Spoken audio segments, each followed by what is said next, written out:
खिड़की के शीशे पर देव को वृंदा का अक्स दिख रहा था। वो जोर जोर से हंस रही थी। उसकी हंसी की आवाज से देव घबरा गया था।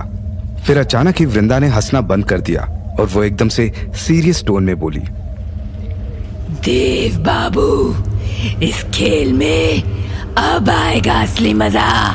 अब फिक्र छोड़ दो, अंजलि को इतनी आसान मौत नहीं दूंगी।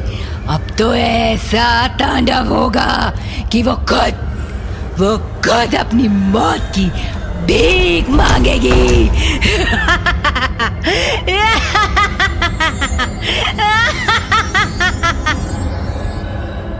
इतना कहकर वृंदा का अक्स खिड़की से गायब हो गया। देव ने जैसे तैसे खुद को संभाला। वृंदा अब उस कमरे से जा चुकी थी। ऐसा सोचकर देव ने खुद को तसल्ली दी और अंजलि से कहा, तुम कुछ देर आराम कर लो। अंजलि बिना कुछ कहे बिस्तर पर लेट गई।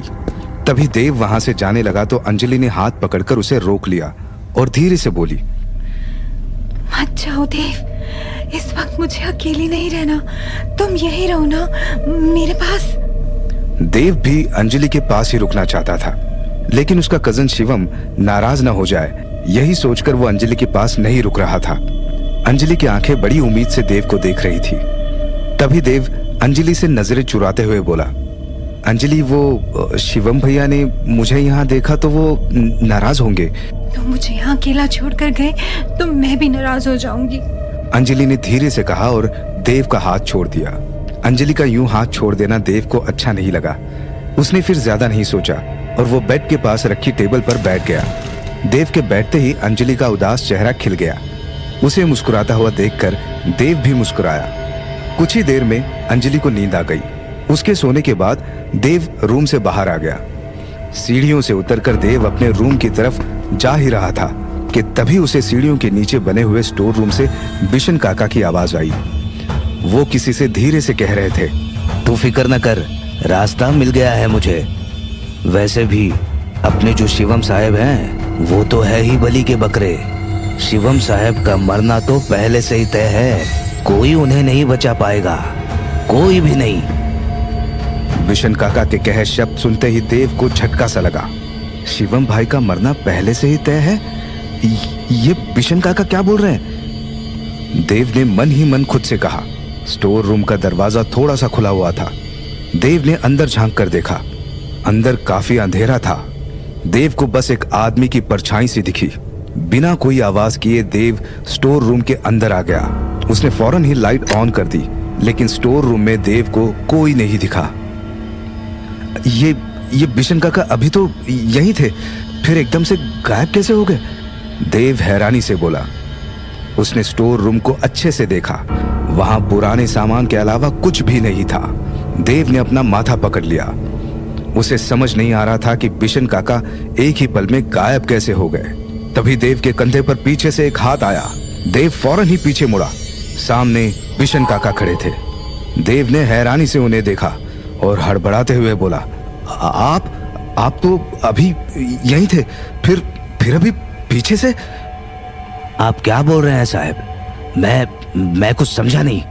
बिशन काका ने कहा, मैं कह रहा हूं कि आप अभी स्टोर रूम में थे, लेकिन जैसे ही मैंने लाइट्स ऑन की आप गायब हो गए। देव थोड़ा सा झल्लाते हुए बोला, क्यों मजाक कर रहे हैं साहब?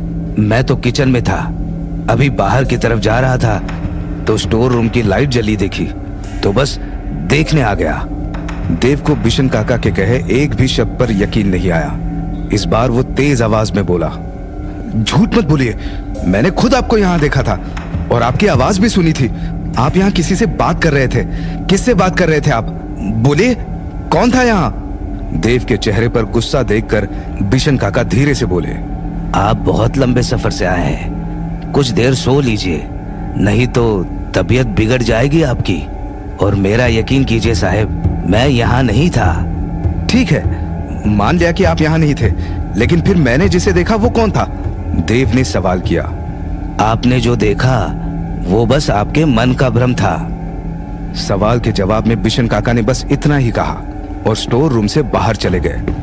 देव उन्हें रोककर और भी सवाल करना चाहता था, लेकिन वो समझ चुका था कि बिशन काका सच नहीं बोलने वाले। देव को खुद पर यकीन था कि उसने जो भी सुना और देखा वो उसके मन का भ्रम नहीं था। शिवम भाई को बिशन काका से खतरा है।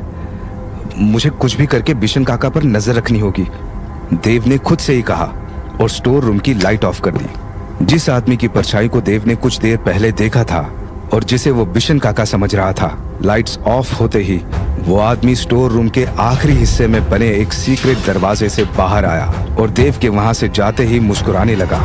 फिर उस आदमी ने जेब से फोन निकाला और एक नंबर डायल किया। काम शुरू हुआ या नहीं? फोन के दूसरी तरफ से एक बूढ़ा आदमी अपनी भारी सी आवाज में बोला। स्टोर रूम में मौजूद आदमी ने जवाब में कहा, पहली चाल चल दी गई है मालिक, और आप तो बिना वजह परेशान हो रहे थे। ये देव तो बड़ा ही सीधा है, इससे आपको कोई खतरा नहीं है। जब तक काम पूरा नहीं हो जाता, देव मेरे लिए सबसे बड़ा खतरा है। ये जितना दिखता है उतना सीधा नहीं है, बिल्कुल अपने बाप जैसा है। ये भी जिद्दी और खतरनाक, इसलिए जो कहा है बस वही करो, और शिवम को इस सब की भनक भी नहीं लगनी चाहिए। जी मालिक, जैसा आप कहें वैसा ही होगा। स्टोर रूम से निकलकर देव अपने कमरे में जा चुका था। निखिल अपने लैपटॉप में गेम खेल रहा था। देव ने निखिल से कुछ नहीं कहा, वो खिड़की के पास आकर बैठ गया। अब देव को भी लग रहा था कि उसने स्टोर रूम में जो भी देखा और सुना वो शायद उसके मन का वहम ही था।